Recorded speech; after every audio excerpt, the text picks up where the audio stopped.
कसैले भनेको थियो राजनीतिमा केही पनि हुन्छ नि त्यो वेल प्लान्ड हुन्छ होइन। यदि तपाईँलाई लाग्दछ कि यो अनायास यत्तिकै भएको भनेपछि पछि थाहा पाउनु चाहिँ त्यो प्लान नै थियो होइन। र यसको आधारमा म भन्न सक्छु कि अहिले जसरी नेपाल हाम्रो देशमा चाहिँ तपाईँको यो कुलमान घिसिङलाई निकाल्नु होइन, त्यसपछि अर्को आफ्नै मन्त्री आफ्नै नातेदारलाई चाहिँ फेरि त्यसमा नियुक्त गर्नु, यो सब कुरा यसरी बुझ्ने भने खास वास्तवमा सरकारले या कुलमान घिसिङलाई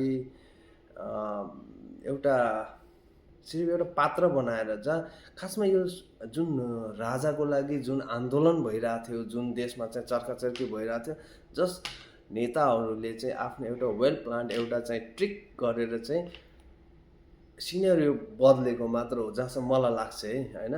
ताकि जनताहरूले चाहिँ अब राजाको त्यो गणतन्त्रलाई जुन अब हाम्रो नेताहरूले जसरी लडेर यताउता गणतन्त्र ल्याउनु भयो, अहिले उहाँहरूलाई अप्ठ्यारो लागिरहेछ।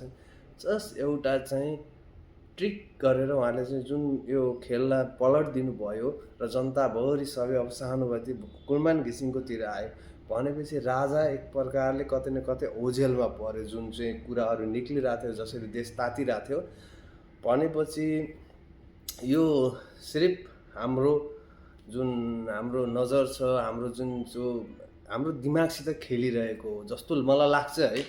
अब यो जसरी भइरहेछन् कुराहरू होइन, एउटा आन्दोलनलाई नहोस् र यहाँ तपाईँले देख्न सक्नुहुन्छ नि त होइन। यो कुलमान घिसिङलाई निकाल्दा जुन जुन मन्त्री परिषदको बैठक बसेको थियो त्यसमा प्रचण्ड पनि हुनुहुन्थ्यो, केपी ओली पनि हुनुहुन्थ्यो होइन, अनि शेरबहादुर। हाम्रो यो चाहिँ वेल प्लान नै हो जस्तो लाग्छ है मलाई। अब सायद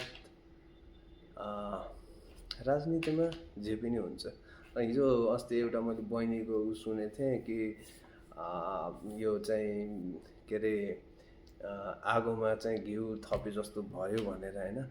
तर उनीहरूले चाहेकै यो जस्ट मान्छेको ध्यान यताबाट यता सिफ्ट होस्। र अब हेर्दै जानुहोस्, अब बालेनको काण्ड, बालेनसँग केही बङ्गाहरू होला होइन। त्यसपछि यही हो, जस्तो यो एउटा चाहिँ सिफ्ट गरिदिएको, एउटा चाहिँ हाम्रो जुन फोकस जहाँ थियो त्यसलाई सिफ्ट गरिदिएर यता हाल्यो ताकि त्यो ओझेलमा परोस्। अनि र उनले चाहे जस्तै भइरहेछ। त्यही भएर राजनीतिमा जे पनि हुन्छ वेल प्लान नै हुन्छ होइन। Thank you.